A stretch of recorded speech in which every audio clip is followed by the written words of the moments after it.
Hello, কেমন আছো বন্ধুরা? আশা করছি তোমরা খুব ভালো আছো আর আমিও ভালো আছি। এখন আমি করব রান্না, তো চলো দেখাই কি রান্না করছি। তো আজ লাঞ্চ মেনুতে আছে ডিমের ডালনা করব আর মটর ডাল করব লাউ দিয়ে। এই গরমে মটর ডাল লাউ দিয়ে খাওয়া খুব ভালো, পেটটা ঠান্ডা থাকবে, শরীরটাও ভালো থাকবে। তো দেখুন আমি দিয়ে দিয়েছি কড়াইতে তেল। এবার দিয়ে দেবো শুকনো লঙ্কা ফোড়ন, জিরে ফোড়ন আর দিয়ে দেবো তেজপাতা। কিছু ফোড়নও দেওয়ার পর আমি দিয়ে দেবো ডালটা।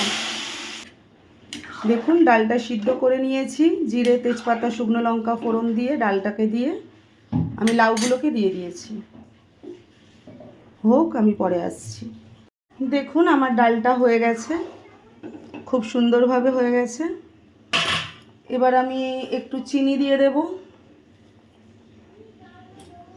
আর দিয়ে দেবো এই আদা বাটাটা।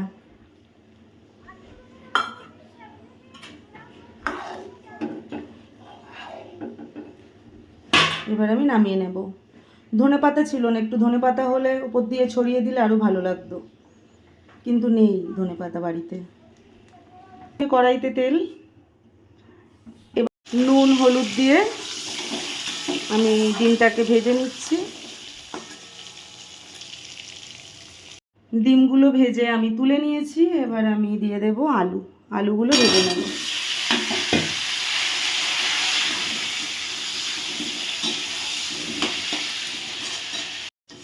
আমার হয়ে গেছে আলু ভাজাগুলো, বেশ সুন্দর লাল লাল করে ভেজে নিয়েছি।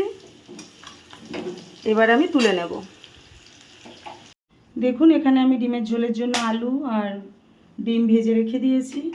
কড়াইতে তেল গরম হয়ে গেছে, আমি এলাচ দারচিনি আর লবঙ্গ তেজপাতা ফোড়নে দিয়েছি। দিয়ে দেবো পেঁয়াজগুলো ভাজা হয়ে গেছে, পেঁয়াজ দিয়ে টমেটো দিয়ে ভাজা হয়ে গেছে। এবার আমি আদা রসুনের পেস্টটা দেব।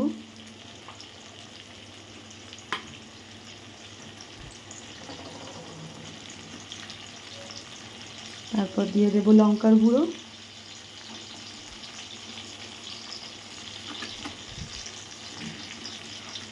তারপর দিয়ে দেবো হলুদ আর দেবো জিরের গুঁড়ো। সব মশলাগুলো আমি দিয়ে একটু জল দিয়ে কষাবো।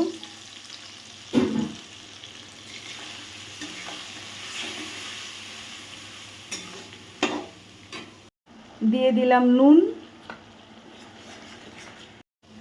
দেখুন মশলাটা আমার কষানো হয়ে গেছে। এবার আমি দিয়ে দেবো ভাজা আলু।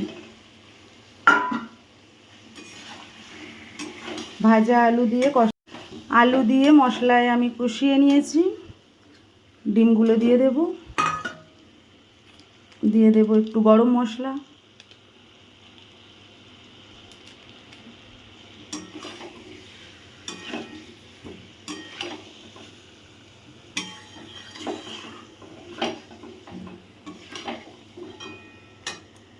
আমার কষানো হয়ে গেছে।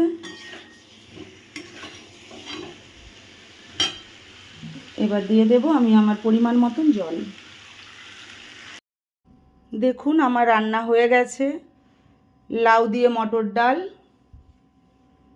আর এই হচ্ছে ডিমের ঝোল। Good afternoon. আমি বসে পড়েছি আমার লাঞ্চ নিয়ে, সাদা ভাত আর ডিমের ঝোল। আমি খেয়ে নিই বন্ধুরা, আমি আবার ফিরে আসছি।